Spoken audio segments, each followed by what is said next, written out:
Hey, welcome back. This is Holistic and Well. This is my channel. In case this is your first time tuning in, I am Wendy, and we are here to talk about and cultivate better health through intentional wellness, herbalism, and self-healing. Get a little incense going. How's everyone been doing?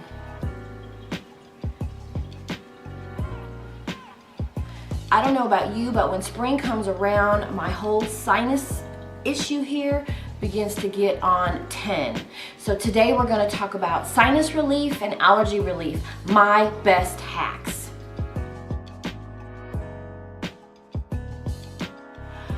So I love spring. I love the rain, I love the flowers, I love everything turning green, but with spring also comes a change of weather, sporadic weather, barometric pressure changes, and that wreaks havoc on our sinus issues. And I don't know about you, like this morning I woke up and all this was big and puffy, like what's the dude, the Marshmallow Man on Ghostbusters. So to kind of combat those issues of pressure and being stuffed up or having a runny nose, I get really bad headaches. That's how my sinuses impact me. So here's some hacks that I hope help you out. So hack number one is to make sure that you are applying heat, because heat is going to actually take that swelling and reduce it down. It helps the blood flow more easily, and usually what happens is you've got a pooling, and so that heat will help that pooling spread out and be minimized. I do that. I have this really handy dandy iPad that you can either put in the fridge if you're somebody that prefers cool, or you can put it in the microwave and it'll just Velcro to your face. It's not the sexiest thing, but it does the trick. So you can use this. I've also used hot washcloths with a heating pad applied. The little rice packs you can put in the microwave, those work as well.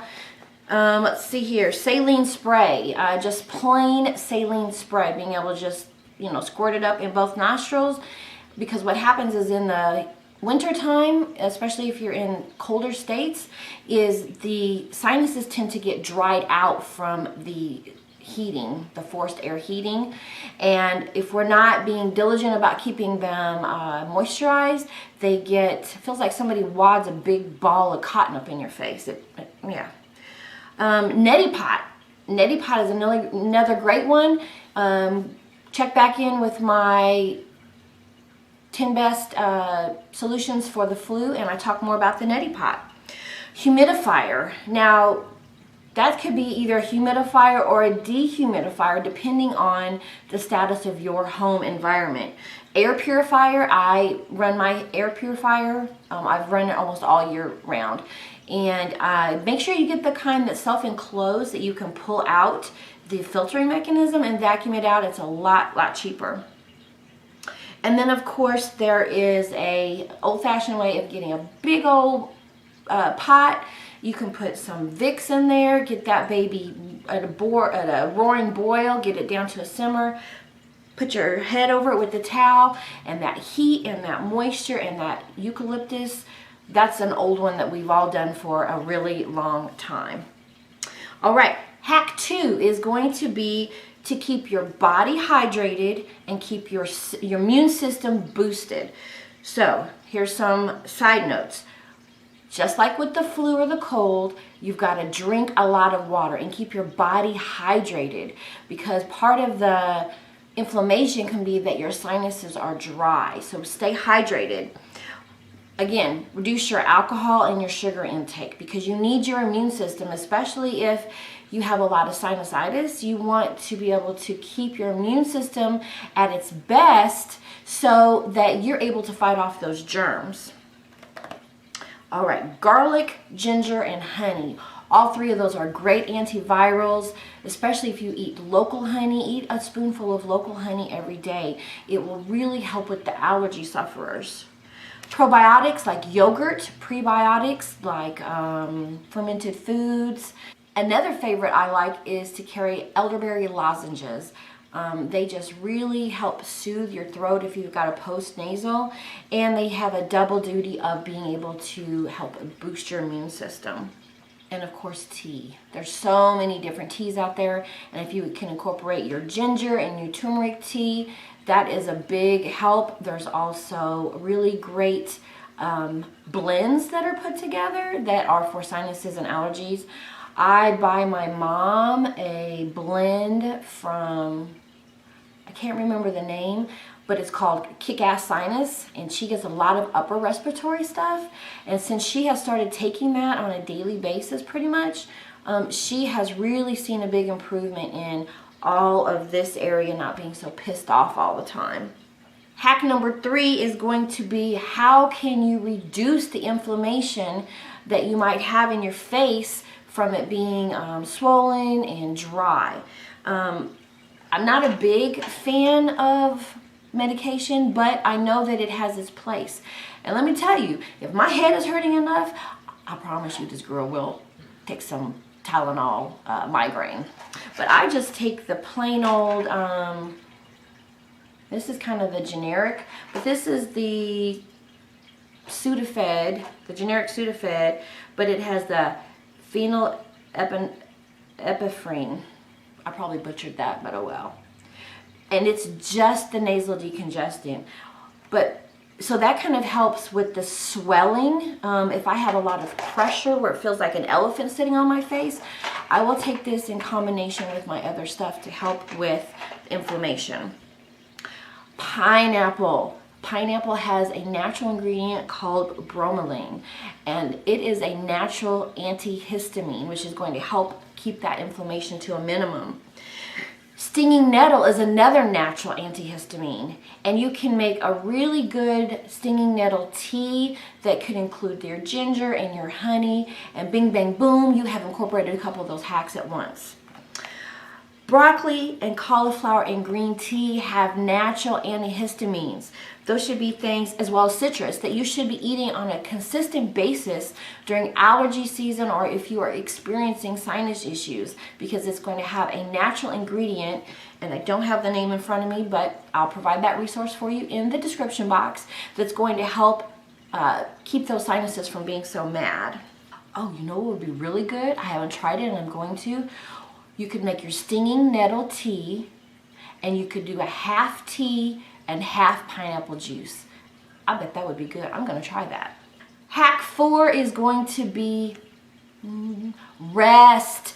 When you aren't feeling well, you have to rest. Say no. Turn the TV off. Put your electronics down. Maybe you don't go out tonight. Maybe you don't pick up that extra OT at work. I know, but you need to rest. This is the time where you really have to be in tune, and you have to keep that sleep habit in place. Going to bed and getting up at the same time every day as much as you can, but that you're also really being intentional and conscious about your sleep etiquette so that your body can get the rest that it needs. The elevated pillow wedge I talked about in my cold and flu video is a great way to have your body at that slight incline so that you're not flat where your sinuses can fill up. That has been a saving grace to me many times. And again, I have my pillow, I have my heat pack on, and I'm utilizing more than one hack at a time, and it really is helpful. The last piece in the sleep category, in terms of your really helping your sleep, is to utilize a diffuser with eucalyptus and peppermint. There are lots and lots of studies around those two essential oils being extremely beneficial for our respiratory tract. But a side note is, if you have cats, kick them out of the bedroom for the night, because cats are not able to process the essential oils because they don't have a liver. And if you have the diffuser running, and that's with any essential oil, it might not harm them right now, but later on down the line, there could be some internal stuff that you don't know what's going on that those essential oils might have contributed to. So, all right, so those are my 4 hacks on how I best manage my sinus issues in allergy season. Use them in combination, use all of them, and really all of them you could utilize all year round to help keep the sinuses from being so mad. It's March, and March is Social Work Awareness Month and Appreciation Month. Woo woo! Social worker here. Now I am a late bloomer. I'm a late blooming social worker. So let me tell you a quick story. Probably when I got out of my second marriage, and as any of us know that get out of a relationship, we have to like figure out again who we are. And I had been volunteering and doing some stuff at a DV shelter, domestic violence shelter. I had been working with kids as a CASA, and I really began to notice I enjoyed the process of empowering people and being able to support people. Now you notice I didn't say the word help. That's a word that I really don't utilize a lot because it's not about helping people, it's about supporting and empowering people through their journey and what's going on in their world. Because if I'm helping you, that kind of suggests, you know, that there's a power dynamic or that you need me. A lot of my colleagues, we debate this all the time. Anywho, when I was beginning to rediscover myself, I decided to go back to school. I had got my bachelor's in sociology before my travesty of a marriage, and then when I came out of my marriage, I was like, I need to do something more. So that's when I decided to go back to get my master's. Now, I applied to 3 different schools of psychology because I'm going to be a psychologist. Guess what? All 3 of those schools said, you're not a good fit. And that's because I don't follow the medical model, which is I am the expert and you are the patient. It's about collaboration and that I'm empowering you and supporting you through your journey. So it's National Social Worker Month. Shout out to my niece Tiffany who put this together for me, and it's in this animal print, which I'm really digging. Anywho, if you like the content of today's video, give me a thumbs up. Give me some suggestions, or what's your hack for your sinus and allergy relief? Put it in the comments below. And as you guys notice, I'm in some different surroundings, so make sure that you are tuning in and following. I'm going to get something up on Sunday that talks a little bit about my move and how van life is progressing. And I actually read something that I really liked, and it was that I am taking a wellness sabbatical. So make sure you tune in so you can hear a little bit more about that. Give me some subscribe action, hit that thumbs up. And as always, I know you could be anywhere in the world, but you're here hanging out with me, and I super appreciate it. So until next time, you stay holistic and well. Keep them allergies in check. Bye-bye.